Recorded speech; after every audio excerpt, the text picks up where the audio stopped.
Well, here's another discussion of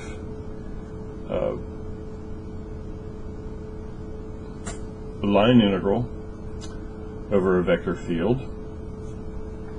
And this is sometimes called the fundamental theorem of line integrals.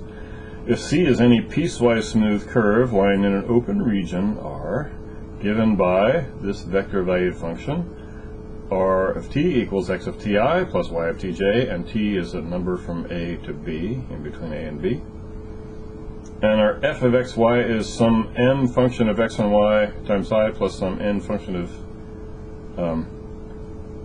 x and y times j. And if that's conservative in the region R, and m and n are continuous on R, then that's a lot of conditions, but look what nice thing happens. Then our integral of f dr over the curve C, the integral, that is to say the integral over curve C of del f times dr, or dot dr should say, remember. It's not times if it's vectors, it's a dot product. So that is just f of x of b, y of b, minus f of x of a, y of a. And of course f would be the function, remember the function is conservative, that is the function of x and y, that this is the gradient field of, if that makes a little bit of sense. I hope that wasn't too many things to say at once. Okay, so here's example 1, number a and b, shows the force field is conservative. Then evaluate the line integral over both curves. R1 of t is t cubed I plus t squared j, t going from 0 to 2, and the other one is R2 of t is 8 minus 8 cosine ti, and you know I realize that needs a parentheses around it. Oh, I didn't get one there either. So how am I going to get a parentheses around that? I'm going to be sneaky.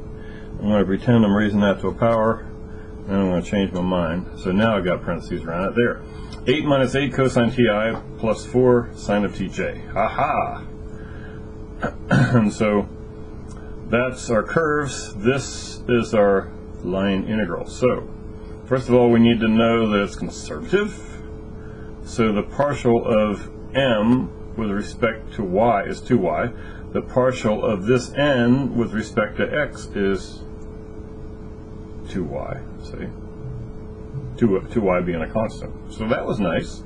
So we know the vector field is conservative, but we don't know the potential function. So integrating this function with respect to x, we get x cubed over 3 plus xy squared plus some constant function which might involve y or might not, we don't know.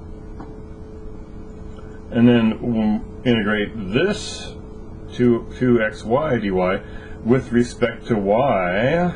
We get xy squared, the 2 cancels with this one. So we get xy squared plus some constant function that may involve x. Well, putting these two things together, we can see that our f of xy, that small f of xy, is x cubed minus x squared y plus some constant k that we don't know. Actually, it won't matter. And so now we want to go back and say, we want to evaluate the line integral over both this curve, this will be our C, and then another time for this curve, okay? Well, one thing you might notice is that when we start at 0 and end up at 2, this one starts at 8, actually it starts at 0i plus 0j and winds up at 8i plus 4j. Now check this one out. This one, if we put in 0, this is 8 minus 8, so 0i, and put in 0, this is 0j. But when we get to pi over 2, this is 8i, and this is 4j. So they have the same starting and ending points. Isn't that interesting? Now how they get there is different, but they have the same starting and ending point in a conservative vector field. So two paths, both starting at 0, 0 and ending at 8, 4. And the value for the line integral, let's do either one, it won't matter. So the value of this line integral is f of x of b, y of b, minus f of x of a, y of a. Remember what f is? This thing right here. So x of b, well, what's b? Recall, b was 0 or 2 in one case. And so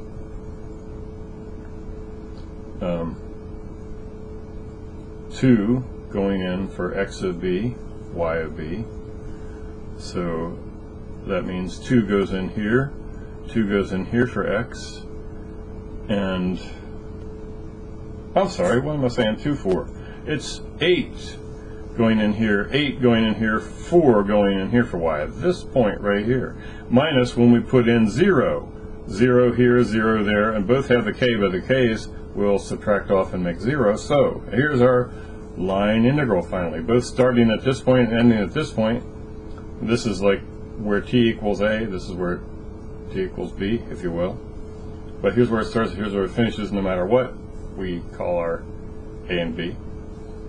So that evaluation is just a cubed over 3 plus 8 times 4 squared. See, 8 cubed over 3 plus 8 times 4 squared. And the k's, like I say, the k's will subtract off and cancel. And then when you put in 0, 0, well, you get 0 here, 0 there, plus k, which will subtract off. So comes out to be 896 thirds if you insist. So it would be hard to get the graphs, but I will show you the graphs if you don't mind the scales not being the same. As you can see, the x scale is shortened relative to the y scale, because really I think this other graph is in fact a circle, or part of a circle anyway, maybe a quarter circle. And the other one is some kind of a weird to the 2/3 power graph, something like that. So here are the two graphs. Trust me that they're correct, like x to the 2/3, and here's the other graph. And so from here to here, we got the answer 896 thirds through that conservative vector field. Okay, so whatever path we take, it's exactly the same. And here are both calculated in the usual way. Oh no, torture. Well, recall we need to dot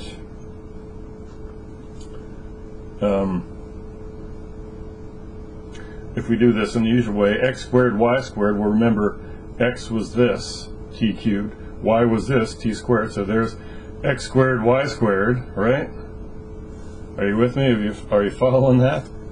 And then times, dx, the derivative of this x would be 3t squared. Actually, there's a dt here, but I didn't bother to fill it in till the very end. And then plus 2xy, well, that's 2 times x, which is t cubed, times y, which is t squared, times dy, which is 2t dt, right? Like I say, there's an x that's been factored out of all that, or sorry, a dt that's been factored out of this part of it and put at the end. I know I should have parentheses there, but I'm not going to try to type them in there now. But what a mess. Well, I'll tell you the truth, I know this is just a polynomial evaluation and integration. I know you can do it. It's not a hard thing. This is like 3t to the, let me see, that's t to the 6th times another squared, so t to the 8th, we got 3t to the 8th plus 3t to the 6th plus another 4t to the 6th. Oh, forget it. Easy to calculate that though, alright? And then the second path, just for fun, and by the way, we do get 896 thirds, just as you expected, although it sure was easier to do it the other way. We just evaluated at the endpoints. Wasn't that wonderful?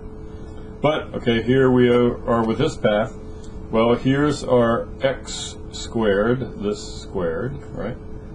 This part squared. I know I'm lacking the parentheses there, aren't I? Plus y squared, right? Or the I component squared plus the j component squared if you want. And then times dx, which would be, well, the derivative of cosine is negative sine, so it would be positive 8 times sine of t. And then plus from our line integral 2xy, that's 2 times 8 minus 8 cosine t. The y part would be 4 sine of t, 4 sine of t, and then the 4 cosine of t, of course, is the derivative of that. Good gracious. So that turns out to be an oh, please don't make me multiply all that out. I know you probably have fancy calculators that'll do that. I mean, I could do it, but it would just be tedious, tedious, tedious, tedious. And so there it is, not tedious, my software evaluating, and I get 896 thirds, which I would say either of these two methods to calculate this integral were lousy, lousy, lousy, but using the fundamental theorem of line integrals with a piecewise smooth curve in an open region and a conservative vector field. Oh, that made things nice. You understand this f of x, b, y, b, etc. That means our function f, that is the function that the conservative vector field is the gradient field of. That's really weird, but that's how you say it. Alright, well, I hope that was an enjoyable example.